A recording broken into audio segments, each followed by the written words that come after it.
எல்லாம் நல்லா இருக்கீங்களா? எல்லாரும் நல்லா இருக்கணும், நானும் நல்லா இருக்கணும். நீங்கள்லாம் நல்லா இருந்தால் தான் எங்களை மாதிரி கலைஞர்கள்லாம் நல்லா இருக்க முடியும். முதல்ல இந்த நிகழ்ச்சிக்கு என்னை முதல்ல அழைச்சி இந்த நிகழ்ச்சிக்கு முதன்முறையாக உங்கள் எல்லாரையும் சந்திக்கக்கூடிய இந்த ஒரு வாய்ப்பை எனக்கு வழங்கிய எனது அருமைய சகோதரர் சேகர் பாபு அவர்களுக்கு என்னுடைய நன்றியை தெரிவிச்சுக்கிறேன். அதே தருணத்தில் என்னை வரவேற்று எனக்கு சால்வையெல்லாம் கொடுத்த என்னுடைய சகோதரி சென்னையினுடைய மேயர் பிரியா அவர்களுக்கு என்னுடைய நன்றியை தெரிவிச்சுக்கிறேன்.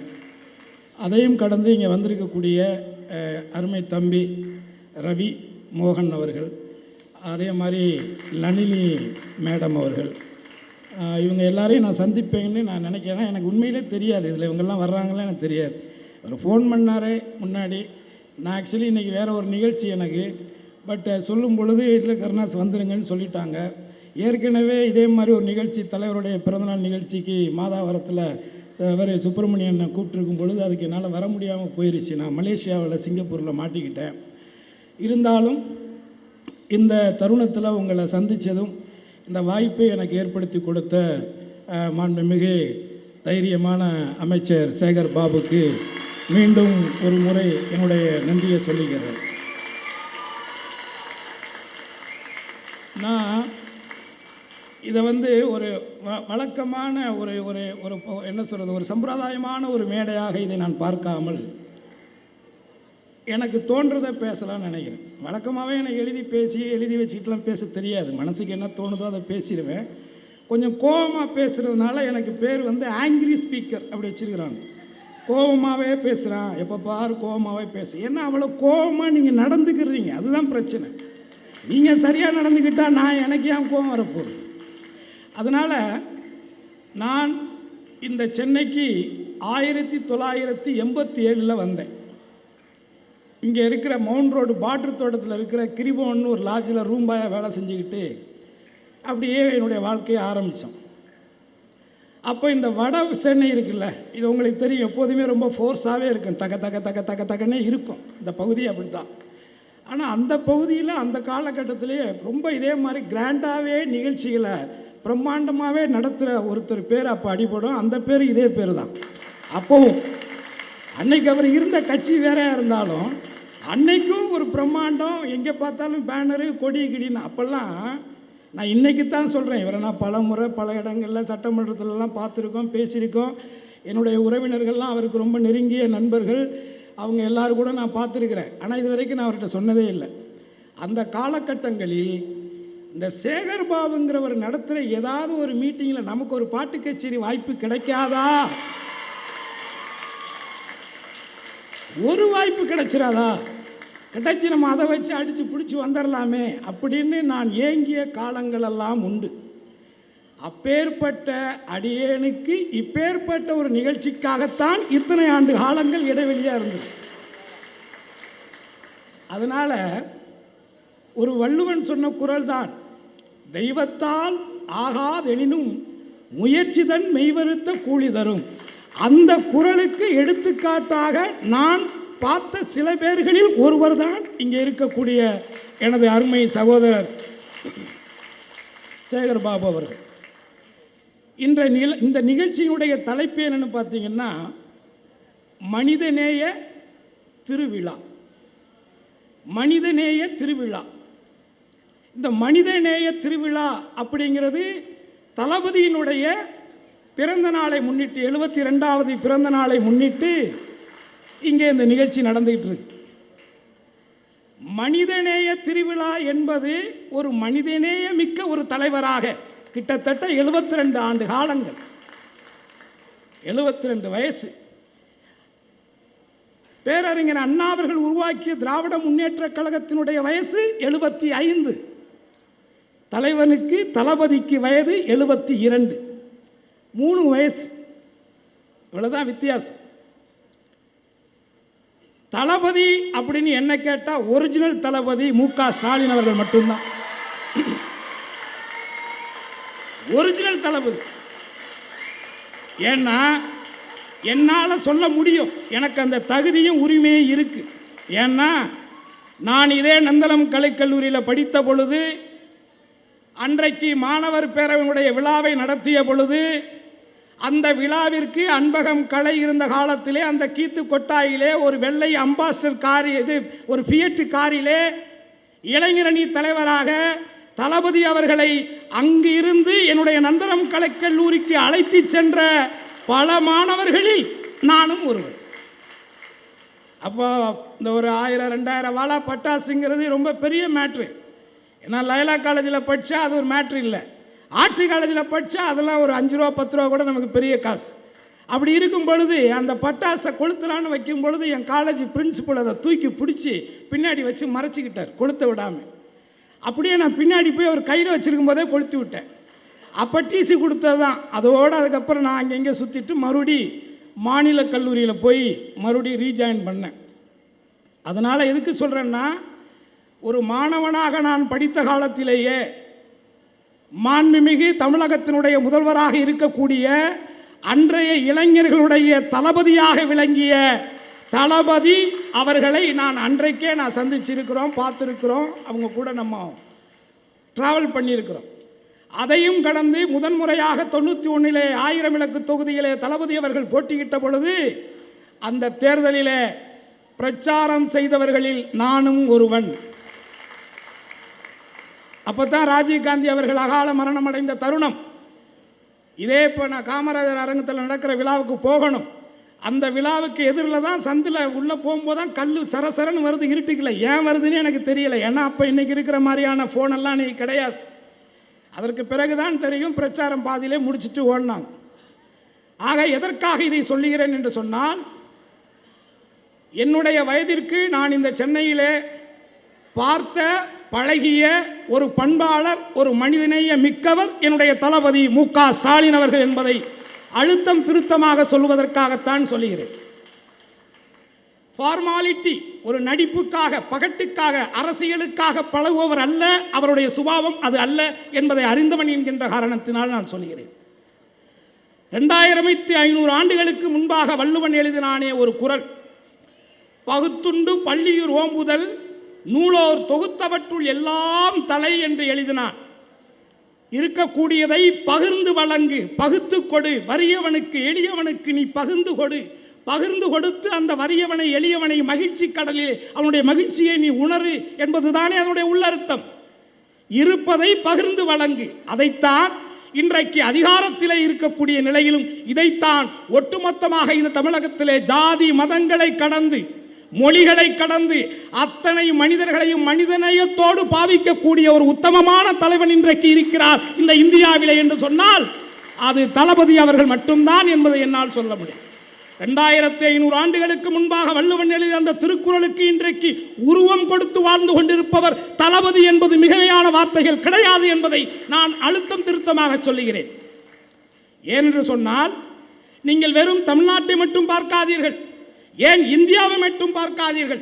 நான் சவாலிட்டு சொல்லுகிறேன், அது எந்த கட்சிக்காரராக இருந்தாலும் சரி, எவ்வளவு பெரிய அறிஞராக இருந்தாலும் சரி, நான் இந்த மேடையின் வாயிலாக இந்த உலகத்தில் இருக்கக்கூடிய அத்தனை அறிவுஜீவிகளுக்கும் நான் கேட்கக்கூடிய ஒரே ஒரு கேள்வி, மாண்புமிகு தமிழகத்தினுடைய முதல்வர் அவருடைய காலை உணவு திட்டம் 1, 2வது நான் முதல்வன் என்ற திட்டத்தின் அடிப்படையிலே உயர்கல்வி திட்டம் 2, ஏழை எளியவர்கள் வீடு கட்டுவதற்காக கடனுதவி.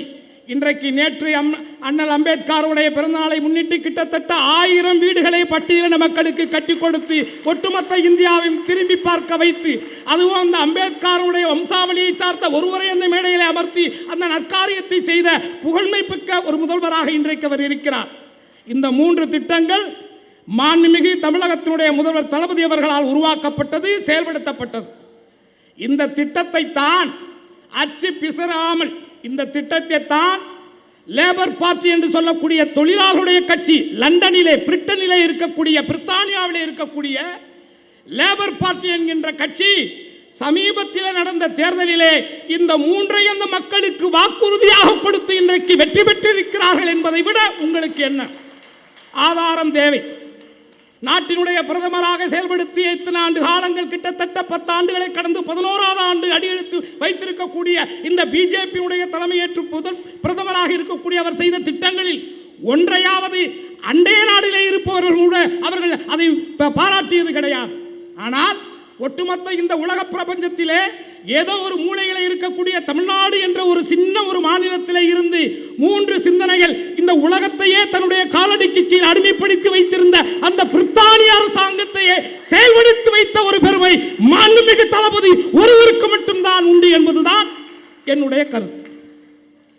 மனிதநேயம் என்ன சொல்லுகிறது? திருமூலர் என்ன சொல்லுகிறார்? அன்பே தெய்வம் என்று சொல்லுகிறார். குர்ஆன் என்ன சொல்லுகிறது? வறியவர்களுக்கு, எளியவர்களுக்கு கருணையை கொடு, பாசத்தை கொடு, உணவு அளி, அவர்களை நேசி என்று சொல்லுகிறது. அதுவும் அன்பைத்தான் போதிக்கிறது. நான் உன்னிடத்தில் வைக்கின்ற அன்பை நீ பிறரிடத்திலே காட்டு என்று சொல்லுவது ஜீசஸ் அவருடைய பைபிள் சொல்லுகிறது. ஒட்டுமொத்தமாக மதங்கள் என்று எடுத்துக்கொண்டால் அத்தனை மதங்களும் இந்த மனித ஜாதிகளுக்கு சொல்லிக் கொடுப்பது ஒன்றே ஒன்றுதான், அது அன்பு என்கின்ற ஒன்றை மட்டும்தான். இந்த 3 மதங்களும் ஏற்றுக்கொண்ட ஒரு முத்தமிழறிஞர் கலைஞருடைய மகனாக பிறந்த நமது மாண்புமிகு தளபதி அவர்கள்தான் இன்றைக்கு மனிதநேயத்தினுடைய எடுத்துக்காட்டாக எத்தனையோ திட்டங்கள், அரசு திட்டங்கள் இங்கே இருப்பவர்கள் எல்லாம் பட்டியலிட்டு சொல்லுவார்கள். அதிலும் இந்த காலை உணவு திட்டம் என்பது இருக்கிறதே, வசதி படைத்தவனுக்கு அது ஒரு திட்டமாக தெரியாது, பசியை அறியாதவனுக்கு புளிச்சையப்பம் வருவனுக்கு அது ஒரு திட்டமாக தெரியாது. ஆனால் என்னை போல் உங்களை போல் அடிவரத்திலே பிறந்து அடுத்த நேர சொத்திற்கு வழி இல்லாமல், உண்ண உணவில்லாமல், உடுத்த உடை இல்லாமல், இருக்க இடமில்லாமல் அழுகின்ற அந்த லட்ச மக்களுக்குத்தான் தெரியும் அதனுடைய அருமை, அதனுடைய மகத்துவம். மதிய உணவு என்பது வேறு, ஆனால் காலை உணவு என்பதை மட்டும் யோசித்து பாருங்கள். என்று சொன்னால் ஏழை எளிய மக்கள் காலையிலே வயக்காட்டுக்கு சென்று விடுவார்கள். தொழில் செய்யக்கூடியவர்கள், கொத்தனார் வேலை, சித்தால் வேலை செய்பவர்கள் எல்லாம் காலையிலே எழுந்து சென்று விடுவார்கள். அந்த குழந்தைகள் காலையிலே பசியோடு தான் பல குழந்தைகள் சென்று கொண்டிருந்தார்கள் இன்றைய திட்டத்தை அறிவிப்பதற்கு முன்பாக. ஆனால் என்றைக்கு அந்த உணர்வுகளையும் புரிந்து மனிதநேயத்தோடு அந்த பச்சிலம் குழந்தைகள் வள்ளுவன் சொன்னதை போல் பகுத்துண்டு பள்ளியூர் ஓம்புதல் நூலோர் தொகுத்தவற்றுள் எல்லாம் தலை என்ற அந்த வள்ளுவனுடைய வாக்கை நடைமுறைப்படுத்திய ஒட்டுமொத்த இந்தியாவிலேயே ஒரே ஒரு மகத்துவமான முதலமைச்சர் ஒருவர் என்று சொன்னால் அது எனது பாசத்திற்குரிய அண்ணன் தளபதியார் மட்டும்தான் என்பதை என்னால் உறக்கமிட்டு சொல்ல முடியும். இதுதான் மனிதநேயம். எல்லோரையும் மதிக்க வேண்டும். மனிதனாக பிறந்த ஒவ்வொரு மகத்துவமானவர்கள், அவர்கள் கடவுளுக்கு நிகரார்கள் என்று திருமூலர் சொன்னதை போல் அன்பே கடவுள். அந்த அடிப்படையிலே தான் மாண்புமிகு தமிழக முதல்வர் அவர்கள் ஒட்டுமொத்தமாக மக்களுடைய பிரச்சனைகளை மக்களில் ஒருவனாக, உங்களில் ஒருவனாக இருந்து உங்களுக்கான திட்டங்களை மட்டுமே நேசித்து சுவாசித்து அந்த திட்டங்களை நடைமுறைப்படுத்தி இன்றைக்கு மும்மொழி கொள்கை என்ற ஒரு கொள்கை, அந்த கொள்கையை மத்திய அரசு மும்மொழி கொள்கை என்ற பெயரிலே இந்தியை திணிப்பதற்கு முகமூடி அணிந்து வருகிறது. அதை உணர்ந்து அதற்கு மத்திய கல்வித்துறை அமைச்சர் என்ன சொல்கிறார்? வாங்க, எங்க ஊருக்காரர் புதுக்கோட்டைக்காரர் அமைச்சர் வாங்க, வணக்கம். அந்த மும்மொழி கொள்கையை உணர்ந்து அந்த முகமூடியை கிழித்து ஒட்டுமொத்த மக்களுக்கு பறைசாற்றுவதற்காக அந்த கல்வி அமைச்சர் என்ன சொல்கிறார்? மும்மொழி கொள்கையை நீங்கள் ஏற்றால் உங்களுக்கான நிதிகள் விடுவிக்கப்படும் என்று சொல்கிறார். அதற்கு ஒட்டுமொத்த இந்தியாவிலே மானமிகு முதலமைச்சராக, வீரமிகு முதலமைச்சராக மாண்புமிகு எனது அருமை அண்ணன் தளபதியார் சொல்லுகிறார், 1000 கோடி அல்ல 10,000 கோடிகள் கொடுத்தாலும் அந்த மும்மொழி கொள்கையை இந்த தமிழ்நாடு ஏற்றுக்கொள்ளாது, என் தலைமையிலான இந்த சட்டமன்றம் ஏற்றுக்கொள்ளாது. இது அன்றைக்கு அண்ணா அவர்களால் உருவாக்கப்பட்டு கலைஞரால் வழிநடத்தப்பட்ட இருமொழி கொள்கை மட்டும்தான் இந்த மண் உள்ளவரை நான் உள்ளவரை என்று உறுதியிட்டு சொன்ன ஒரு பெருமைக்குரியவர் யார்? மாண்புமிகு தளபதியார் அவர்கள் என்பதை யாரும் மறந்துவிடக் கூடாது. அப்படிப்பட்ட ஒவ்வொரு உணர்வுகளையும் மதித்து ஒவ்வொரு அடுத்த தலைமுறைகளுக்கான திட்டங்களை நேசிக்கக்கூடிய, சுவாசிக்கக்கூடிய, நடைமுறைப்படுத்தக்கூடிய ஒரு உண்மையானவராக, உணர்வாளராக அப்படி செயல்பாடுகளையும் செயல் திட்டங்களையும் வகுத்து மக்களுக்காகவே வாழ்ந்து கொண்டிருக்கிறார் என்பதுதான் எனக்கும் உனக்கும் பெருமை. அப்படிப்பட்ட அவர் இப்படி எந்த இன்றைக்கு சமீபத்திலே ரவி என்பவர் ஒருவர் தெரியும். அந்த ஆளுநரில் இருக்கக்கூடிய ஆளுநர் அவர்கள் என்னென்ன செயல்பாடுகளை இந்த கடந்த காலங்களில் என்னென்ன கூத்துக்களை நடத்தி கொண்டிருந்தார் என்பது உலகமறிந்த உண்மை. ஆனால் ஒரு ஆளுநருடைய அதிகாரம் என்ன, அரசியலமைப்பு சட்டத்திலே ஆளுநருக்கு என்ன இருக்கிறது என்ற ஒரு உண்மையான நிலவரத்தை தமிழ்நாட்டுக்கு மட்டுமல்ல ஒட்டுமொத்த இந்தியா முழுவதும் இருக்கக்கூடிய ஆளுநருக்கான அதிகாரம் என்ன என்பதை வெட்ட வெளிச்சமாக்கி உச்சநீதிமன்றத்திலே வழக்கு தொடர்ந்து இன்றைக்கு நமக்கான உரிமைகளை பெற்றுக் கொடுத்து இன்றைக்கு ஒட்டுமொத்த இந்தியாவில் இருக்கக்கூடிய அத்தனை ஆளுநருடைய ட்ரவுசர்கள் கலடக்கூடிய ஒரு நிலையை உருவாக்கி காட்டிய மாபெரும் வீரர் தான், மகத்துவமான முதல்வர் தான் நமது அருமையண்ணன் தளபதியார் என்பதை யாரும் மறுக்க முடியுமா?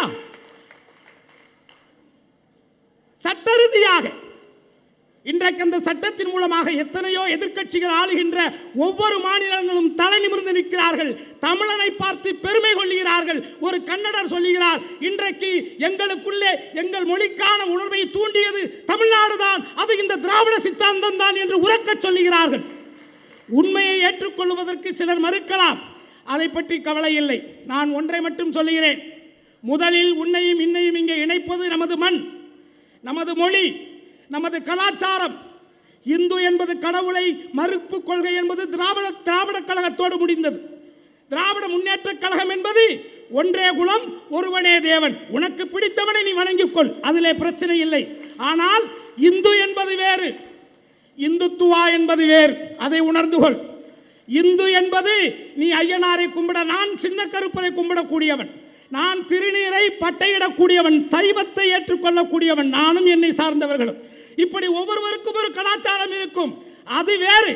ஆனால் இறை நம்பிக்கையை வாக்காக மாற்ற முயற்சி செய்கிறார்களே, அதை எப்படி ஏற்றுக்கொள்ள முடியும்? அதனால் தான் சொல்லுகிறேன், இந்து என்பது வேறு, இந்துத்துவா என்பது வேறு, நீங்கள் உணர்ந்து கொள்ள வேண்டும். அப்படி எந்த ரூபத்திலும் அந்த இந்துத்துவா இந்த திராவிட மண்ணுக்குள்ளே வந்துவிடக் கூடாது என்று ஒரு போராளி தொடர்ச்சியாக 72 ஆண்டுகளாக உழைத்துக் கொண்டே இருக்கிறார் என்று சொன்னால் அவர்தான் உனக்கும் எனக்குமான உத்தமமான இந்த மண்ணுக்கான மைந்தன் அருமையண்ணன் தளபதி என்பதை நான் தைரியமாக சொல்லுகிறேன், இன்னும் உரக்க சொல்லுவேன். உண்மையை சொல்வதற்கு எனக்கு என்ன பயம்?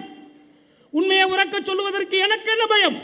ஆகவேதான் உறவுகளே, உங்களை பார்ப்பதிலே பெருமை, அதைவிட பெருமை நீயும் நானும் ஒரு மண்ணுக்காக, மொழிக்காக, இனத்திற்காக, சமத்துவத்துக்காக, சமூக நீதிக்காக இன்றைக்கும் இந்த வயதிலும் தள்ளாது தளராது உழைத்துக் கொண்டே இருக்கிறாரே ஒரு உத்தம ஆன்மா. அந்த ஆன்மா இன்னும் இந்த மண்ணிலே நெடுஞ்சூழமாக வாழ வேண்டும் என்று நான் ஆசைப்படுகிறேன்.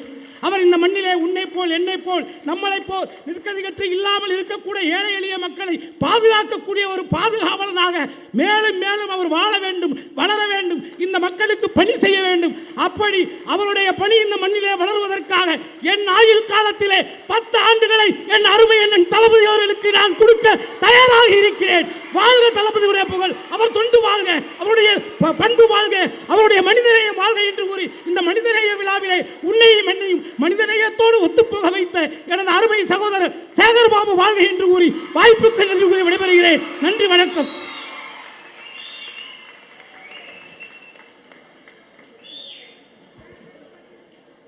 சட்டம் மற்றும் நீதிமன்றங்கள் துறை, சிறைச்சாலை மற்றும் ஊழல் தடுப்பு சட்டத்துறை அமைச்சர் அண்ணன் வழக்கறிஞர் அண்ணன் ரகுபதி அவர்கள் உங்களே உரையாற்றுவார்.